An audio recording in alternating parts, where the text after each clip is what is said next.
Dans Solo Leveling, les soldats d'ombre aux orques tranchent brutalement un orque vert en deux, terrifiant les étudiants, tandis que l'un des gardes ombre de Jin saisit deux d'entre eux par la tête et les écrase simultanément contre le sol. Alors que les orques verts gisent là, écrasés et démembrés, les étudiants restent choqués, essayant encore de comprendre que ces monstres viennent de les sauver. « Ils nous protègent ?» demande un étudiant. Gina regarde le soldat orque ombre, se demandant si c'est celui de Jinwoo, et commence à l'appeler. Cependant, alors qu'elle s'avance, l'ombre l'arrête et pointe son doigt vers les nombreux autres orques qui arrivent.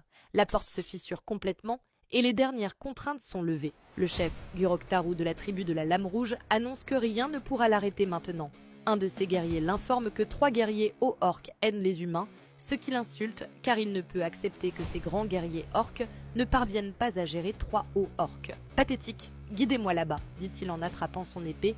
Il est temps de massacrer. Dans le donjon, les fourmis rampent sur les murs et hurlent, rendant les chasseurs très nerveux au point de vouloir sortir du donjon. Yuntai appelle Jongsu, mais il refuse d'arrêter car il n'y a aucune façon de gérer les journalistes dehors. On ne peut pas s'arrêter juste à cause de quelques invocations. Continuons, dit-il avec une confiance forcée. Soudain, Beru apparaît devant le maître de guilde, envoyant des frissons dans son dos.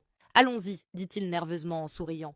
En un instant, Beru disparaît et Jongsu n'a que le temps de jeter un regard avant que la fourmi réapparaisse juste devant le chasseur, le terrifiant au sol. Beru jette ensuite quelque chose au pied de Jongsu et se tourne pour s'éloigner avec les autres fourmis. Les membres de la guilde se précipitent vers le côté de Yong pour voir s'il va bien et demandent s'ils doivent suivre les monstres. « Regardez ça !» dit-il en montrant la tête d'un chevalier de la mort, l'un des monstres les mieux classés, tué en un instant. « Ils sont si forts !» remarque Jongsu, avant de commenter la valeur de la magie provenant des donjons de haut rang et de demander s'ils veulent toujours abandonner. Avant même qu'il ne s'en rende compte, sa force d'attaque avait déjà continué sans lui.